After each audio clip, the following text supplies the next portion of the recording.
टुकड़ों में मिली खुशियां आज आओ आपस में बांट लें। जिंदगी के खोटे सिक्कों को झोली में ढांप लें। धुआं धुआं सी ये रात आज आंखों में काट लें। चांदनी की परत में सपनों को बांध लें।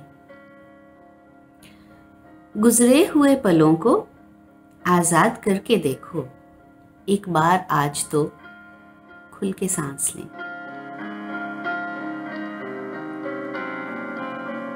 सारे जेएनएमसीआइट्स अक्रॉस द वर्ल्ड को मेरा सलाम। मैं मिर्जा वकार बेग माय जेएनएमसी डेज की अपनी सीरीज का नया एपिसोड लेके हाजिर हूँ। दोस्तों, आज एपिसोड की शुरुआत हम लोग एक कंडोलेंस मैसेज से करेंगे। डॉक्टर सलीम अख्तर फारूकी, जो कि 1976 बैच के जेएनएमसीआइट थे, मेडिसिन से उन्होंने एमडी करी थी, उनका चंद दिनों पहले इंतकाल हो गया। अल्लाह मियां उनको जन्नतुल फिरदौस में आला मकाम अता फरमाए और उनकी मग़फ़िरत करे, उनके अजीज़ व क़ारिब को सब्र जमील दे। यही मेरी दुआ है और सारे जेएनएमसीआइट की तरफ से मैं उनको खराज अक़ीदत पेश करता हूँ। दोस्तों, मेरी इस सीरीज़ को आप लोग पसंद कर रहे हैं, इसकी मकबूलियत से मुझे खुशी होती है। मेरी रिक्वेस्ट आपसे यही है कि मेरे इस चैनल को प्लीज़ आप लोग सब्सक्राइब कर लीजिए, ताकि जैसे ही मैं नया वीडियो बनाऊंगा तो इसके नोटिफिकेशन आप तक पहुंच जाएंगे। और भाई, एक लाइक तो बनता है, तो इसलिए प्लीज़ मेरे इस एपिसोड को भी एक लाइक दीजिए।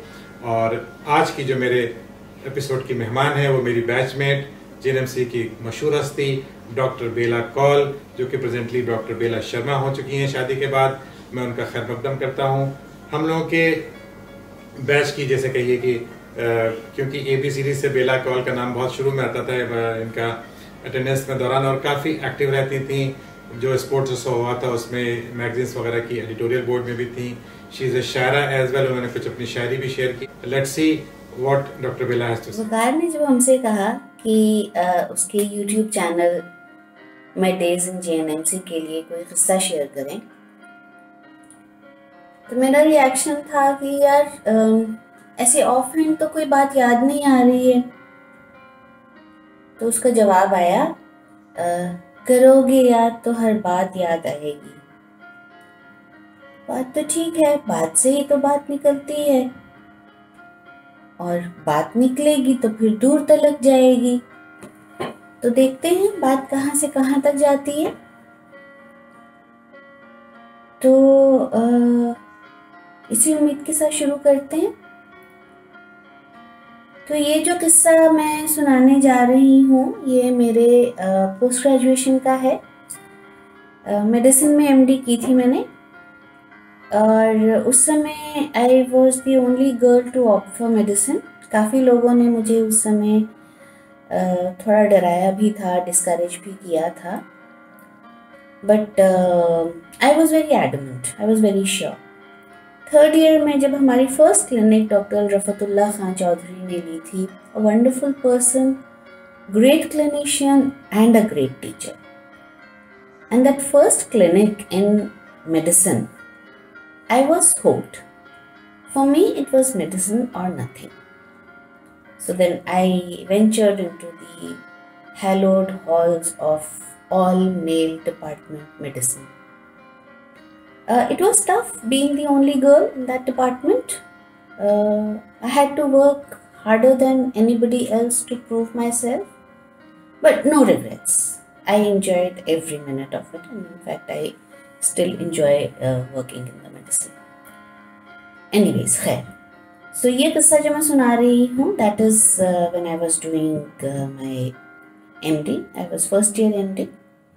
ड्यूटी थी हम लोग की, बहुत सारे पेशेंट्स थे। रात को पेशेंट देख के सारे फाइल्स प्रिपेयर करके सुबह के राउंड के लिए जब सब केस शीट्स वगैरह रेडी हो गई, CBC, urine, stool routine examination की रिपोर्ट्स की सब छपाई हो गई।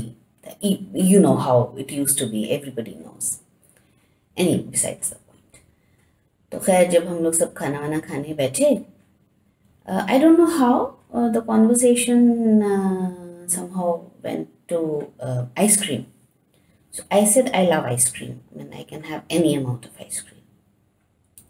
So there's this person in our unit, he said, ये क्या बात हुई, तुम कितनी भी आइसक्रीम खा सकती हो? I said हाँ खा सकते हैं, any amount of ice cream I can have. It was like कि क्या 1 किलो आइसक्रीम की ब्रिक खा लोगी? I said हाँ खा लेंगे. Let me tell you, हम नाम नहीं बताएंगे कौन था, because see right now बहुत सारे लोग बहुत इम्पॉर्टेंट पोजीशंस पे पहुंच चुके हैं, बहुत ऊंची पोजीशंस पे पहुंच चुके हैं, और फिर वही बात निकलेगी तो फिर दूर तलक जाएगी, बहुत सारे पुराने कच्चे चिट्ठे उधेड़े जाएंगे. तो लेट्स कीप इट एनोनिमस. बस इतना बता दूंगी कि वो हमारा बैचमेट नहीं था. That much I am very sure. So anyways खैर, शर्त लग गई. शर्त ये थी कि he will get a whole brick of ice cream, 1 kg brick, और अगर हमने वो पूरी ब्रिक खा ली तो he will treat the whole unit to ice creams, and of course he would pay for the brick that he's bought. और अगर हम वो आइसक्रीम नहीं खा पाए तो I will pay for that ice cream, और हम पूरी यूनिट को आइसक्रीम खिलाएंगे. Dr. Kapil Sood, another very nice person. He was the second year PG and he became the arbitrator. खैर नेक्स्ट डे राउंड हो गया, कंसल्टेंट की डांट पड़ गई, ये नहीं किया, वो नहीं किया, ये किया तो क्यों किया, एंड ऑल दैट नॉनसेंस. उसके बाद वी हैड लंच, वहीं पे हॉस्पिटल में ही लंच किया हमने. लंच के बाद ये भाई साहब ज़करिया गए और वहाँ से जो सबसे घटिया वाली जो वो वनीला आइसक्रीम, उसकी ब्रिक उठा के ले आए. I never like vanilla ice cream, but anyway free की आइसक्रीम थी उस समय में, और आखिरकार शर्त तो शर्त ही होती है.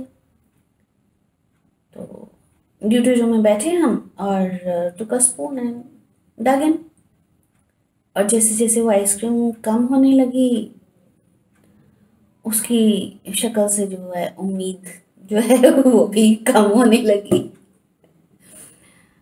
Finally I finished the ice cream and he was like कि नहीं ख़त्म नहीं हुई है. मैं व्हाट डू यू मीन ख़त्म नहीं हुई है, कार्टन खाली है.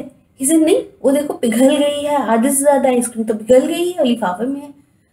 तो तुम्हारी ऐसी कम तैसी कौन सी आइसक्रीम पिघल गई है? तो वो लिफाफे में 2-3 चम्मच जो पिघल गई थी, you are pointing to that.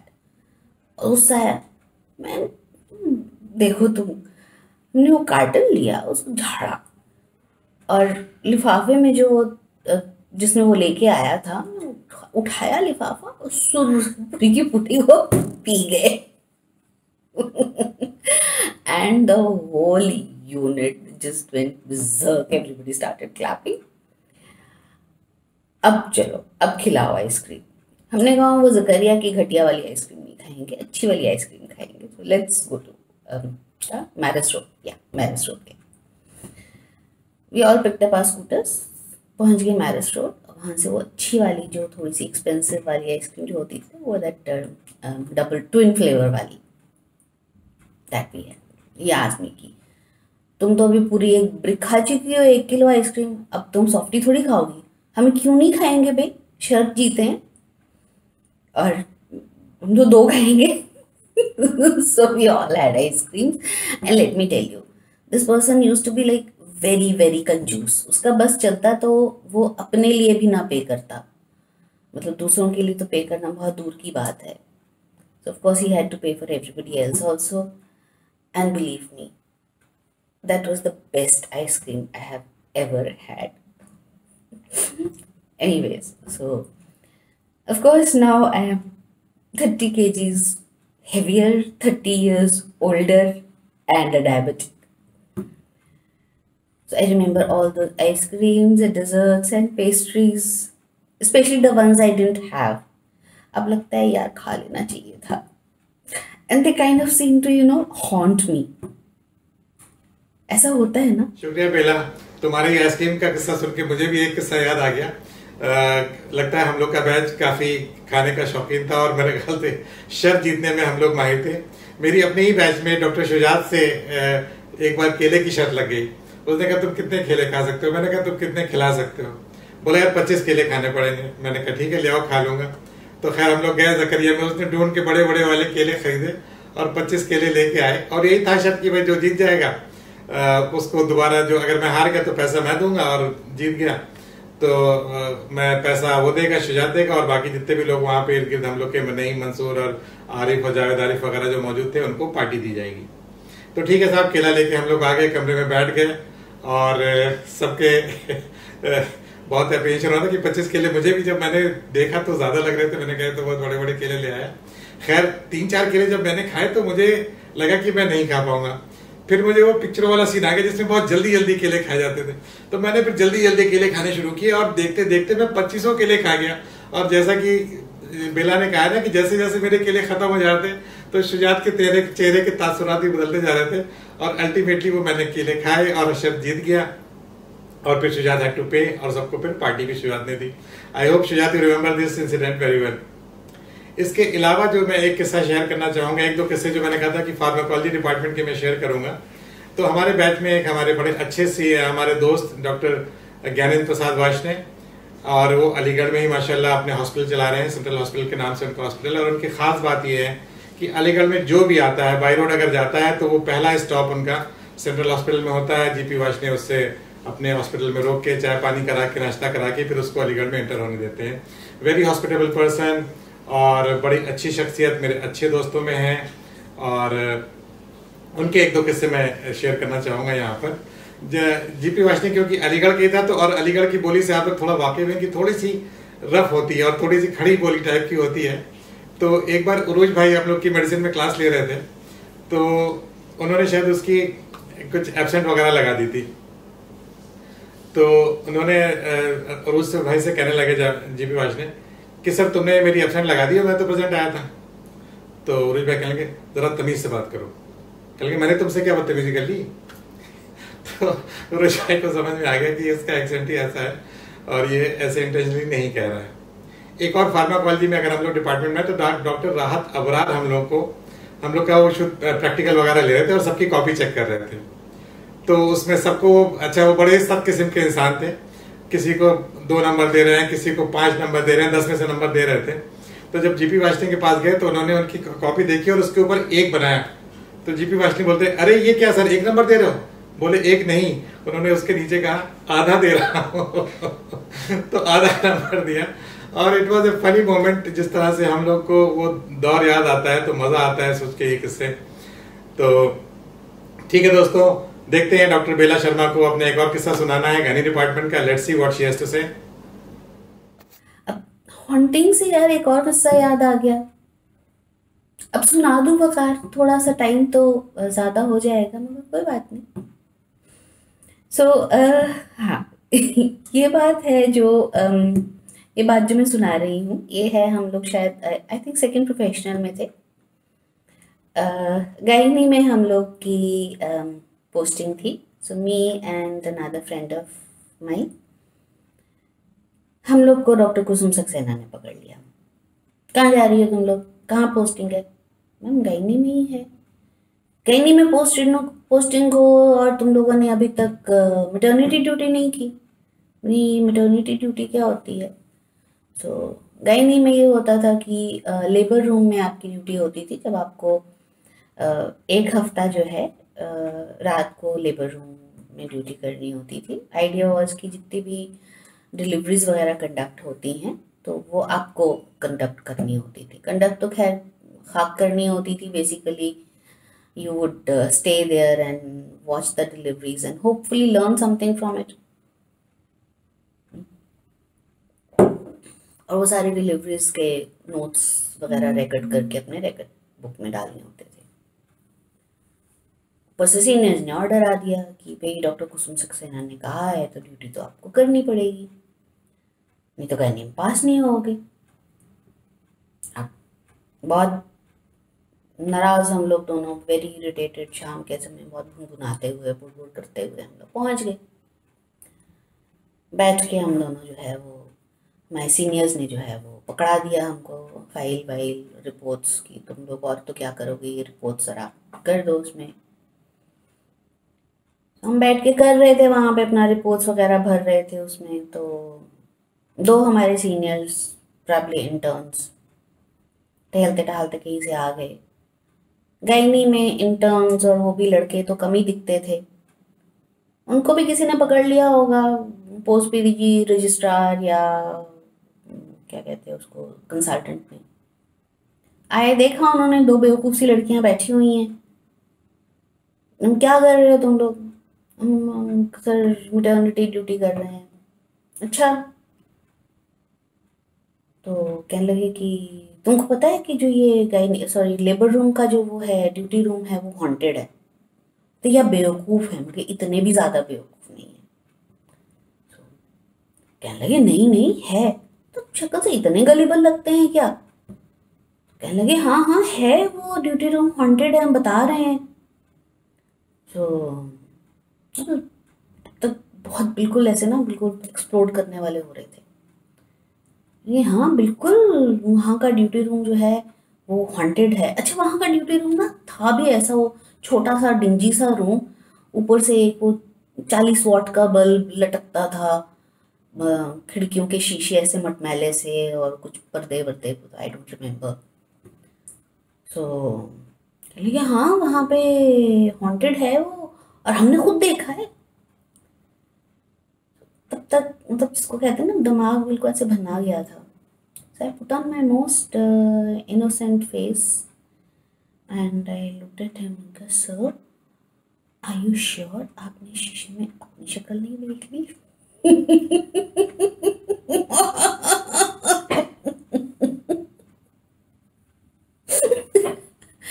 I swear, उस दिन के बाद से he never spoke to me again. Come to think of it, I think that is why people didn't like me in college. I could be quite nasty, है ना? Anyway, jokes apart, college was a great time. I had a good time, I had good friends, college, hostel, hospital. And the best thing about it is that 30 साल के बाद भी हम लोग जब आपस में बात करते हैं, आपस में मिलते हैं, तो it is like those years, that distance, it doesn't matter, we are still the same. आज की तारीख में भी अगर मैं अपने किसी भी क्लासमेट को कॉल करके पूछती हूँ, मुझे ये नहीं लगता है कि हम इतने सालों के बाद आपस में मिल रहे हैं या बात कर रहे हैं। And that is something probably Aligarh has taught us. Aligarh ने हमें एक्चुअल दोस्ती का मतलब सिखाया। And I relish those years. I miss those years, of course, because that is my youth, and I miss the friends of my youth. But then I enjoy the friendship of older years also. So thank you, Vakar, for starting this series, I should say. And thank you everyone, thank you each and every one of my friends, my seniors, my juniors, my batchmates, and everyone. And of course, now I can, remember so many other incidents, so many other stories, the good, the bad, the ugly. But I think we'll keep them for some other time, some other episode, and maybe for somebody else. Thank you. जय Hind. Thank you doctor बेला, आपने मेरे इस series का part बन के मुझे इज्जत बख्शी। I am really thankful to you. और मेरी और भी अपने बैचमेट से, और खास तौर पे जो गर्ल्स हैं, हमारी जो JNMCites गर्ल्स हैं, उनका पार्टिसिपेशन कम चल रहा है मेरी सीरीज में, तो मैं उनसे भी रिक्वेस्ट करूंगा कि भाई आप लोग प्लीज अपने वीडियोस बना के मुझे सेंड करें, ताकि मैं उसको अपनी सीरीज में पेश कर सकूं। और जैसा कि कहा है कि वाकई जब आप लोग जब बैठेंगे, जब किस्सा शुरू करेंगे बताना, तो फिर एक बात से बात निकलती जाएगी और आपको सारी बातें याद आएंगी। जिस तरह से JNMCite 85 का बैच महबूब का वीडियो जिस तरह से लोगों ने पसंद किया है, मकबूलियत उसको हासिल हुई है, और मुझे JNMCite का 85 बैच का एक एपिसोड और बनाना पड़ेगा, मुझे ऐसा लग रहा है, क्योंकि काफी लोगों के मैसेजेस मेरे पास आ रहे हैं। तो दोस्तों मैं आपका सबका शुक्रिया अदा करता हूं अपने तहे दिल से। इसी तरह आप लोग प्यार मोहब्बत बरकरार रखिए और हम लोग अपने JNMC डेज को दोबारा जिएंगे इंशाल्लाह इसी सीरीज के जरिए। अगले वीडियो में आपसे फिर मुलाकात होगी। जाने से पहले फिर मेरा एक रिमाइंडर कि प्लीज मेरे चैनल को सब्सक्राइब कीजिए और इस वीडियो को लाइक कीजिए और शेयर कीजिए। बाय बाय, टेक केयर, खुदा हाफिज। करोगे याद तो हर बात याद आएगी, गुजरते वक्त की हर मौज ठहर जाएगी। करोगे याद तो ये चांद बीते ज़मानों का आईना होगा, भटकते अब्र में चेहरा कोई गुमा होगा, उदास राह कोई दास्तां सुनाएगी।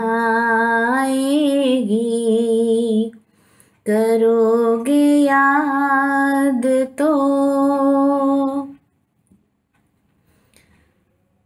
बरसता भीगता मौसम धुआं धुआं होगा, पिघलती शम्मों से दिल का मेरे गुमा होगा, हथेलियों की हिना याद कुछ दिलाएगी।